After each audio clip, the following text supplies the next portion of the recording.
What's that sound? It's for amusement only, the EM and Bingo Pinball Podcast. Welcome back to For Amusement Only. This is Nick Baldridge. Today, I have some big news. I managed to fix a problem on my double-up that was preventing me from taking it to the York Show. So, we will have an example of a 20-hole game at the York Show as well. This is pretty exciting, folks. It's shaping up to be quite the to-do. So, in order to make it show ready, I had to fix a couple problems, set it on free play, the typical stuff. So I thought I'd go over kind of the troubleshooting process that I had with the game and explain how I fixed it and the circuitous, terrible path that I took to get there. Since I've already discussed all the features and odds and all that on Double Up in a previous episode. So the issue that I had was that the mixers were not turning. And they used to turn, so something had changed, and I had thought maybe one of the coils was burned out, or there was something preventing the mixer latch from firing and allowing the mixers to turn. So let me back up and explain what the mixers are. The mixers are part of the auto portioning circuits in the bingo, and they work in concert with the reflex unit and will either allow or deny you from getting whatever you're playing for, be it odds or features or both, as well as various relays which exist on the back door. Mixer number 2 relay and the mixer number 4 relay in double ups instance. So the mixers weren't moving. And this is a problem, because if they don't move, then the game is never going to award you certain things, ever. It doesn't matter how much money you pump into the thing. And the game had, in the past few months, really started tightening up to the point where it didn't make sense to put in more than a coin or two before the game would just lock you out of everything. So I wanted to get this problem fixed at the show. You know, you want to be able to rack the odds up, you want to be able to rack the features up, and you're not playing for money, you're just playing for the fun and the skill of it. So again, I had to get this fixed. So, looking at the back of the game, I take a dowel rod and push the start relay. This causes the game to reset, and then I can observe what's happening. All the steppers for the scores, or the odds, reset to the default position, and then I press the start button again. Not the start button, the start relay. Let me make this more confusing. I push the start relay again, and the odd steppers step up one time. Now, because I'm not in front of the machine, I'm not pushing the different colored buttons. I can simulate this by pushing in a couple relays, but I want to test the default functionality. The game, by default, should not be so tight that it gives me nothing. The odd should step more than twice, regardless of what else is going on in the game. So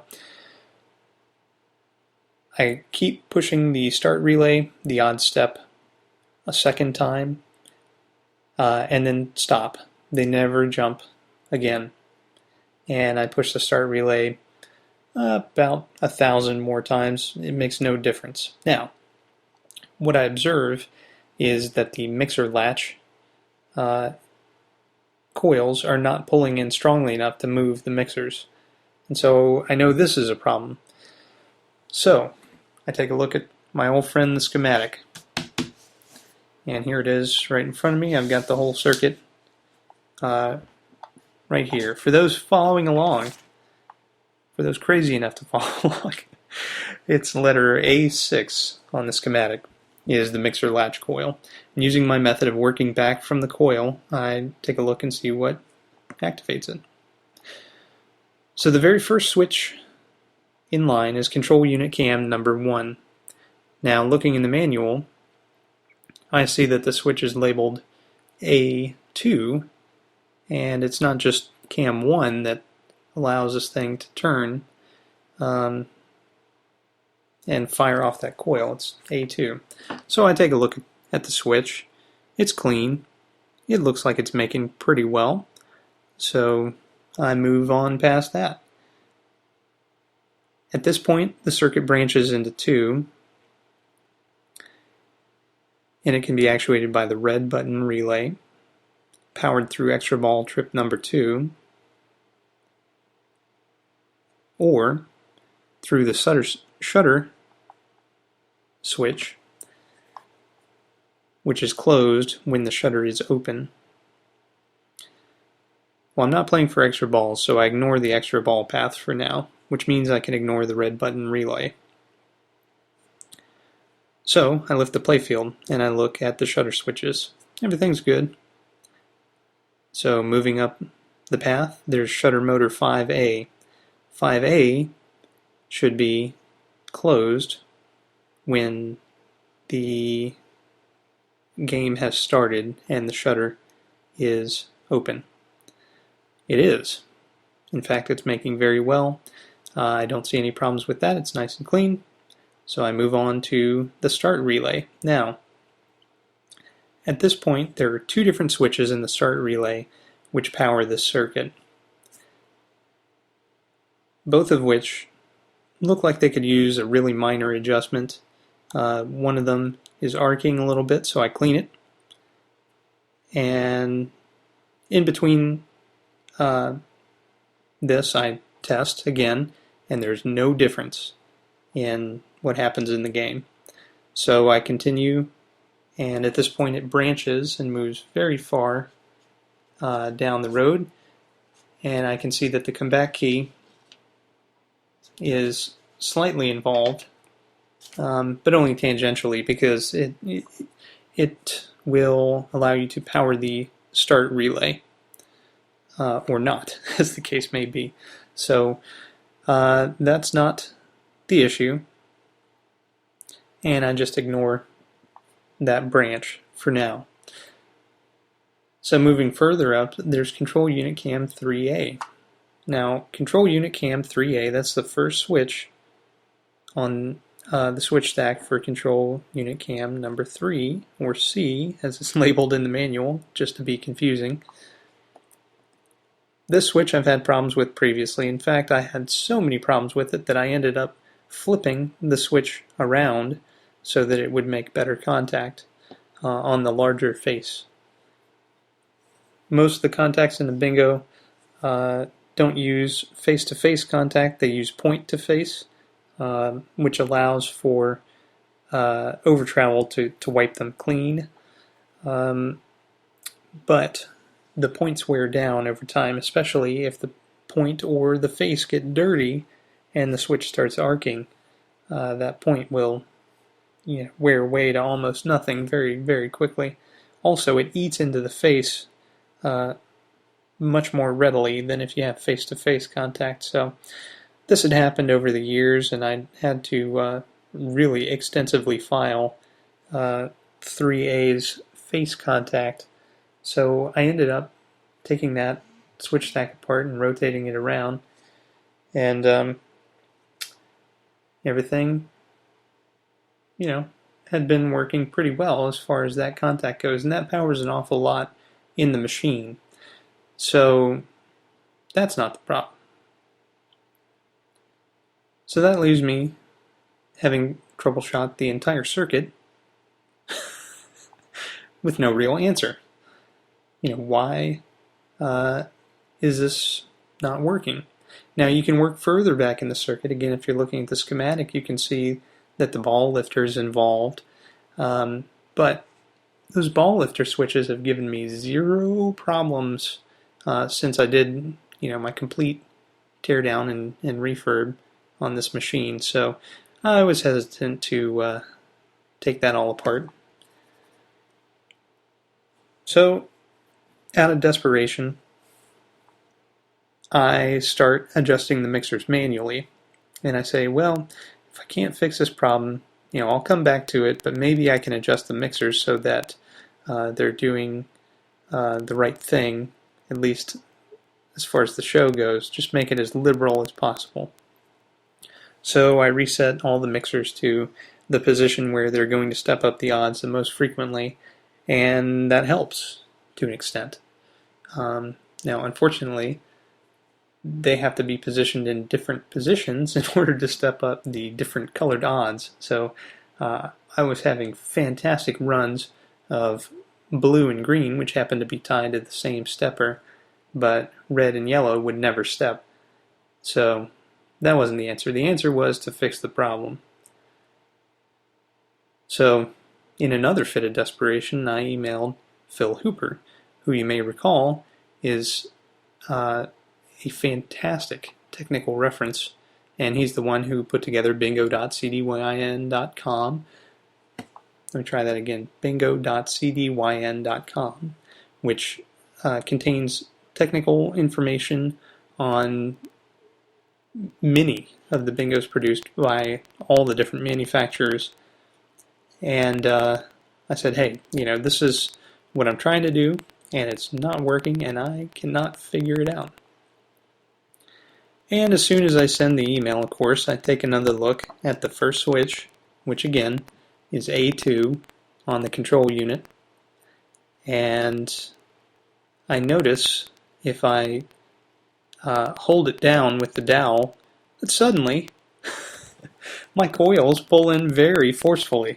So I've got a flaky switch is the problem. One of the faces was attempting to rotate. Now, I don't do the solder fix on these switches because they're in constant rotation. Not only that, but this particular switch stack is actuated pretty forcefully.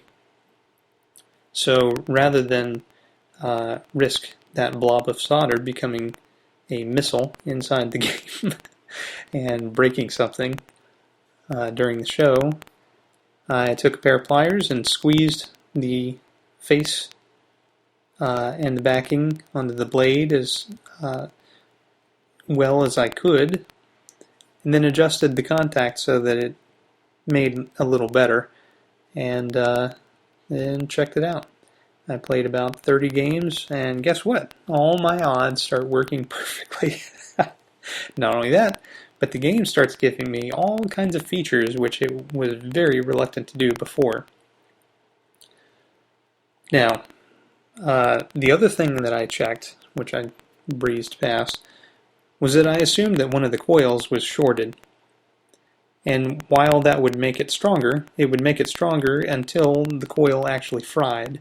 And so what I had assumed had happened is that one of the coils had fried. These 20-hole games with 5 different mixer units have to use 2 different coils in order to pull the mixer latch relay,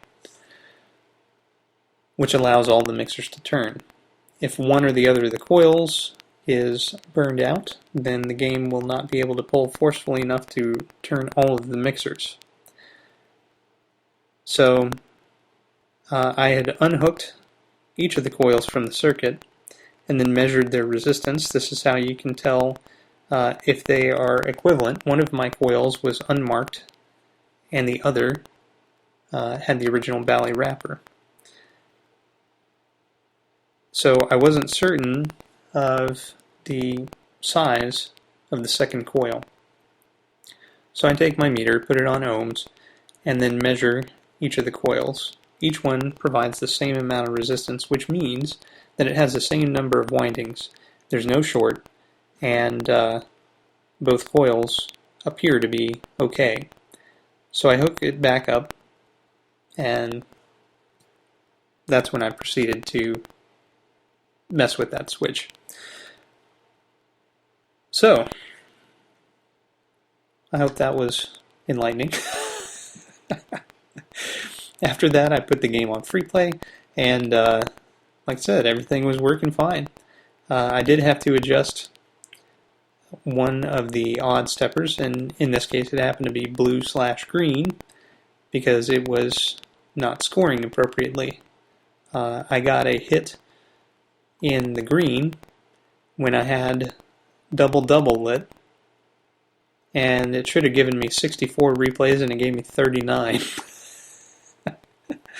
So I had an issue, and I corrected that. Went through and tested the scoring on blue and green. Everything is good. So the game should play perfectly, and I'm going to be play testing it quite a bit on my lunch break for the next few days, just to make sure. So, this game will be at the York Show, October 9th and 10th at the York Fairgrounds in York, Pennsylvania. As far as I know, it's the only example of the 20-hole that'll be there, and this game has the opportunity to win up to 2,400 replays off of a single 5-ball game. So, this should be pretty interesting to see. Folks, give it a try. See what they think. Alright, well, that's all for tonight. My name again is Nick Baldridge. You can reach me at foramusementonlypodcast@gmail.com. Or you can call me on the Bingos line. That's 724-BINGOS1, 724-246-4671. You can listen to us on iTunes, Stitcher, Pocket Casts, via RSS, on Facebook, on Twitter at Bingo Podcast, or you can follow me on Instagram at nbaldridge. And you can listen to us on our website, which is foramusementonly.libsyn.com. Thank you very much for listening, and I'll talk to you next time.